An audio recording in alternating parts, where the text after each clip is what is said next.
Welcome back. ఈసారి assembly సమావేశాలు hot గా ఒక విధంగా చెప్పాలంటే నీళ్లలో మంటలు పుట్టేటువంటి డిస్కషన్స్ ఉండేటువంటి అవకాశాలు కనిపిస్తున్నాయి. ముఖ్యంగా నదీ జలాలకు సంబంధించి గత ప్రభుత్వం ఏం చేసింది, ప్రస్తుతం ఏం చేసింది, విభజన టైంలో ఏం జరిగింది, కేటాయింపులు ఎలా ఉన్నాయి, ప్రాజెక్టులు ఎంత మేర ఉన్నాయి, నిర్లక్ష్యం వహించారా, ప్రాజెక్టులు కట్టారా లేదా, సో ఇటువంటి డిస్కషన్స్ మనం బయట చూస్తూ ఉన్నాము. ఎట్ ద సేమ్ టైం ఇప్పుడు అసెంబ్లీలో 2వ తేదీన మాత్రం మరి హాట్గా ఉండేటువంటి అవకాశాలు కనిపిస్తున్నాయి. 5వ తేదీ వరకు జరిగేటువంటి ఈ సమావేశాలు ఎలా జరగనున్నాయి. ఎట్ ద సేమ్ టైం పాలమూరుకు సంబంధించి నిన్న కూడా అటు ఉత్తమ్ గారు మాట్లాడుతూ 90 టీఎంసీలకు తగ్గేది లేదు, మేము కట్టుబడి ఉన్నాము అని చెప్పేసి ఆయన మాట్లాడడం చూసాం. అసలు 45 టీఎంసీలకు ఎట్లా ఒప్పుకుంటారు అని చెప్పేసి అటు హరీష్ రావు మళ్ళీ మాట్లాడడం చూసాము. ముఖ్యంగా ఈ పాలమూరు రంగారెడ్డికి సంబంధించి నిర్లక్ష్యం ఎవరిది, అసలు ఇప్పటి వరకు ఎంతవరకు పని కంప్లీట్ అవ్వాల్సి ఉండే, ఎంత జరిగింది, ఏం జరుగుతోంది అన్నటువంటివి తెలియాల్సినటువంటి అవసరం ఉంది. గెస్టులు కూడా సిద్ధంగా ఉన్నారు, డిస్కస్ చేద్దాం. పార్టీల ప్రతినిధులు బీఆర్ఎస్ నుంచి సీనియర్ నాయకులు డాక్టర్ దూదిమెట్ల బాలరాజు గారు ప్రస్తుతం స్టూడియోలో మనతో పాటు ఉన్నారు. నమస్తే అండి, welcome to the debate Balaraju గారు. అండ్ అల్జాపూర్ శ్రీనివాస్ గారు, వీరు బీజేపీ సీనియర్ నాయకులు. నమస్తే Srinivas sir, welcome to the debate. Congress senior నాయకులు గౌరీ సతీష్ గారు. సతీష్ సార్ నమస్తే, welcome to the debate. Balaraju గారు చెప్పండి, అంటే ఈ రాజకీయ లబ్ధి కోసమే 10 ఏళ్ళు మీరు పాలించి ఇప్పుడు కావాలని కాంగ్రెస్కు సంబంధించి ఈ విధమైనటువంటి ఆరోపణలు చేస్తున్నారు. వచ్చిన 2 ఏళ్లలోనే వాళ్ళు పూర్తి స్థాయిలో నిర్లక్ష్యం చేశారని, పట్టించుకోవట్లేదని, ఇంకా ఒక విధంగా చెప్పాలంటే ద్రోహి మంత్రి ఉత్తమ్ గారే అన్నట్టుగా కూడా నిన్న హరీష్ రావు గారు మాట్లాడినటువంటి పరిస్థితి చూసాం. అసలు ఏంటి అంటే కాంగ్రెస్ అంటున్నట్టు ఇది రాజకీయ లబ్ధి కోసం చేస్తుందా, లేకపోతే ఇన్ని రోజులు గమ్మున ఉండి ఇప్పుడు ఎందుకు తెరపైకి వచ్చినట్టు, మీ హయాంలో ఎంత పని జరిగింది చెప్పండి అసలు. ముందుగా జ్యోత్స్న గారు, మీకు అదేవిధంగా HMTV ప్రేక్షకులకి, యాజమాన్యానికి, ప్యానెల్ పెద్దలకి నమస్కారం. ప్రధానంగా మేడం, ఈరోజు బీఆర్ఎస్ పార్టీగా 10 సంవత్సరాల అధికారంలో ఉన్నప్పుడు, అదేవిధంగా 10 సంవత్సరాల కంటే ముందు 2014 పూర్వం కాంగ్రెస్ పార్టీ అధికారంలో ఉంది. సుమారు 60-70 ఏళ్లలో సుమారు ఎక్కువ శాతం కాంగ్రెస్ పార్టీ పరిపాలన చేసింది. బీఆర్ఎస్ పార్టీగా మేము కాంగ్రెస్ పార్టీ ఎందుకు అన్యాయం చేసింది తెలంగాణకని మేము చెప్పగలుగుతున్నామంటే, 2006లో కాంగ్రెస్ పార్టీ అధికారంలో ఉన్నప్పుడు, రాజశేఖర రెడ్డి గారు ముఖ్యమంత్రి ఉన్నప్పుడు HNSS అంటే ఏంటంటే దాన్ని అంద్రినివా సుజల స్రవంతి స్కీమ్ ఏదైతే ఉందో 3850 క్యూసెక్ల నీరును 2006లో ప్రారంభించి పూర్తి చేసినారు దాన్ని. అదేవిధంగా మచ్చుమర్రి 3850 క్యూసెక్లది ఇది 2006లో ప్రారంభించి వెంటనే పూర్తి చేసినారు.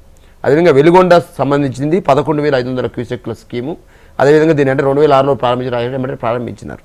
అదేవిధంగా పోతిరెడ్డి రెగ్యులేటర్ ఏదైతే ఉందో 44,000 క్యూసెక్ల నీరు సంబంధించి దాన్ని కొట్టుకపోవడం కోసం, ఏదైతే శ్రీశైలం వాటర్ని, బ్యాక్ వాటర్ ఏదైతే దోసుకుపోవడం కోసం 2006లో ప్రారంభించి వెంటనే పూర్తి చేశారు మేడం.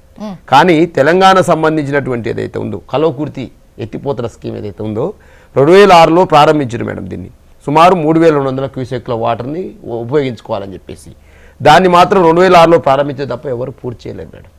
దాన్ని బీఆర్ఎస్ పార్టీగా అధికారంలోకి వచ్చిన తర్వాతకి, మేము అధికారంలోకి వచ్చిన తర్వాతకి ప్రధానంగా ఏదైతే కల్వకుర్తి ఏదైతే ఉందో 1984లో ప్రారంభమైనటువంటిది మేడం.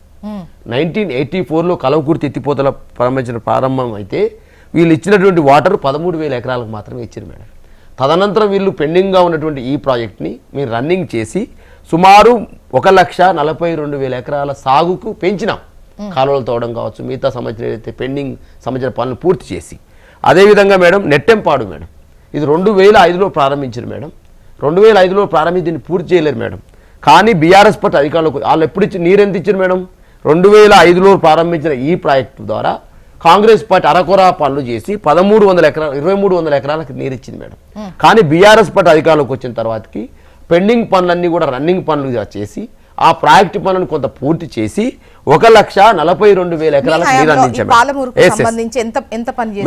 బీమా సంబంధించి చెప్తా మేడం. బీమా సంబంధించి మేడం 2005లో ప్రారంభించారు మేడం. ఈ ప్రాజెక్ట్ని పూర్తి చేయలేరు మేడం. వీళ్ళు ఇచ్చి ఏం పూర్తి చేయకుండా 12,000 ఎకరాలకు ఇచ్చారు madam.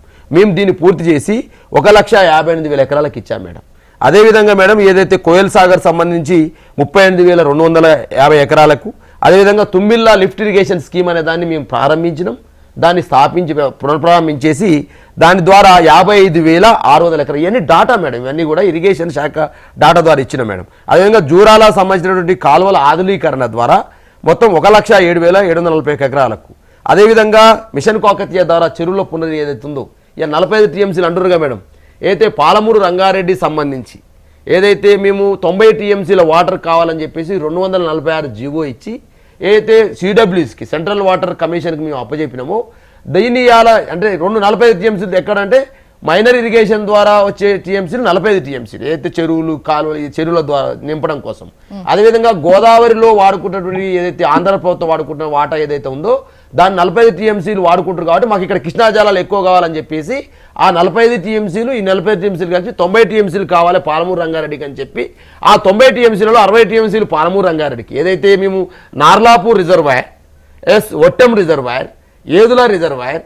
Uddandapur reservoir KP Lakshadevapalli కాలువ రిజర్వాయర్ ఈడు వరకు 60 టీఎంసీలు వస్తాయి మేడం ఏదైతే ఒట్టెం ఏదైతే మన ఏదుల దగ్గర ఉన్నటువంటి ద్వారా వచ్చే డిండికి వెళ్ళి అన్నప్పుడు డిండికి వెళ్ళిన తర్వాత ఎవరికి మన శివన్నగూడెం ప్రాజెక్టు కావచ్చు మిగతా సంబంధించి 4-5 ప్రాజెక్టు ఉంటాయి మేడం నల్గొండ జిల్లాకు సంబంధించి ఈ విధంగా వీటికి 30 టీఎంసీలు అంటే రోజు 60 రోజులు మేము తవ్వినట్టయితే రోజు 2 టీఎంసీలు అన్నవి 120 టీఎంసీలు అవుతాయి 30 టీఎంసీలు డిండికి పోయినట్టయితే ఇంకా 90 టీఎంసీలు పాలమూరుకు ఉపయోగపడతాయి అనమాట ఏది ఆ 90 టీఎంసీలో 40 టీఎంసీలు మైనర్ ఇరిగేషన్ చెరువులు నింపడం కోసం మిగతా 40 టీఎంసీలు మిగతా ఈ ప్రాజెక్ట్ అయితే మేము చెప్పినట్టు ప్రాజెక్ట్ని ఆ ప్రాజెక్టుకు ఉపయోగపడుతున్న ఆలోచన గతంలో 246 జీవో తీసుకొచ్చి కేసీఆర్ గారు ప్రభుత్వంలో చేసినట్టు అంశం మేడం టోటల్గా డిపిఆర్ సంబంధించి టోటల్ 36,000 కోట్లు మేము కేటాయించినాం మేడం 36,000లో 27,000 కోట్లు ఖర్చు పెట్టాం ఖర్చు పెట్టి వీళ్ళు అంటున్న మాట ఏంది ఇరిగేషన్ శాఖ మంత్రి ఉన్నటువంటి ఉత్తమ్ కుమార్ గారు ఏంటంటే ఆల్రెడీ మీకు డిపిఆర్ వెనకకు పంపిరు 2023లోనే ఏప్రిల్ అని చెప్పేసి మాట్లాడుతున్నారు మేడం ఏప్రిల్ 12 పంపలేరు మేడం అది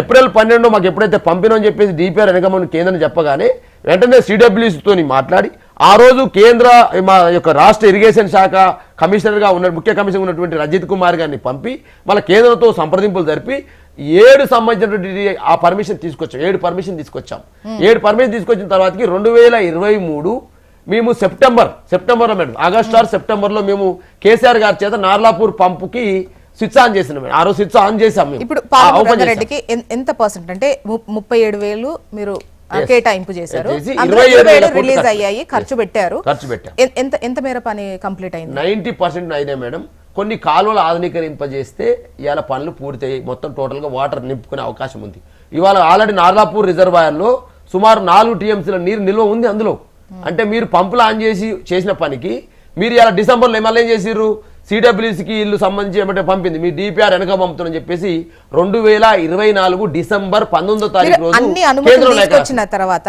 అన్ని అంటే 2023 ఏప్రిల్లో వెనక్కి వస్తుంది అన్నటువంటి ఇన్ఫర్మేషన్ తోని మీరు ఏం చేశారు ఎన్ని అనుమతులు కావాలి ఇంకేవి పెండింగ్ లో ఉన్నాయి సో అవన్నీ 7 అనుమతులు తీసుకొని వెళ్ళారు పంపించిన తర్వాత ఇంకా ప్రాబ్లం ఎక్కడ అంటే వీళ్ళు వచ్చిన తర్వాత మళ్ళీ ఇంకా ఫైనల్ సంబంధించినట్టు కొన్ని అనుమతులు ఏదైతే ఎన్విరాన్మెంట్ సంబంధించిన కొన్ని అనుమతులు ఏదైతే ఉన్నాయో ఆ అనుమతులు తీసుకోవాల్సిన బాధ్యత వచ్చినటువంటి ప్రభుత్వానికి కూడా 2020లో ప్రభుత్వం పోయిందిగా మేడం పోయిన తర్వాతకి 2024లో వీళ్ళు పంపిరు మళ్ళీ సెంట్రల్ వాళ్ళు సిడబ్ల్యూసీ వాళ్ళు పంపినారు ఇంకొన్ని పెండింగ్స్ ఉన్నాయి మీరు చేసుకోవాల్సిన అవసరం ఉందంటే వీళ్ళు కనీసం ఆ డిపిఆర్ 2024 డిసెంబర్లో వస్తే వీళ్ళు ఎంత మేడం ఇవ్వాలి 2025 డిసెంబర్ వరకు కూడా వీళ్ళు కనీసం పట్టింపు లేని పరిస్థితి ప్లస్ ఇంకోటి కూడా ఏమడిగినారు మరి మీరు చెరువులు నింపడం కోసం 45 టీఎంసీలు అడిగినారు అని చెప్పేసి ఓన్లీ 45 టీఎంసీలు ఫస్ట్ అయితే తీయండి తర్వాత అది ట్రిబ్యునల్ ఉందని చెప్పేసి మళ్ళీ లేఖ రాస్తారు మేడం ఇలా ఉత్తమ్ కుమార్ గారు నేను ప్రెస్ మీట్ ఏమంటున్నారు లేదు 90 టీఎంసీలు ఉన్నమాట వాస్తవే కానీ ఓన్లీ ఇప్పుడు మైనర్ ఇరిగేషన్కి అయితే 45 టీఎంసీలు చెరువులు నింపుకోవడం కోసం ఎందుకంటే రిజర్వాయర్లని మొత్తం పూర్తి కాలేదు కాబట్టి మరి ఈ సంవత్సరం మొత్తం పూర్తి చేసే పాలమూరు రంగారెడ్డి పూర్తి అయ్యేది కదా రిజర్వాయర్ నింపుకోవడం ఉపయోగపడేది వాటర్ 45 టీఎంసీలు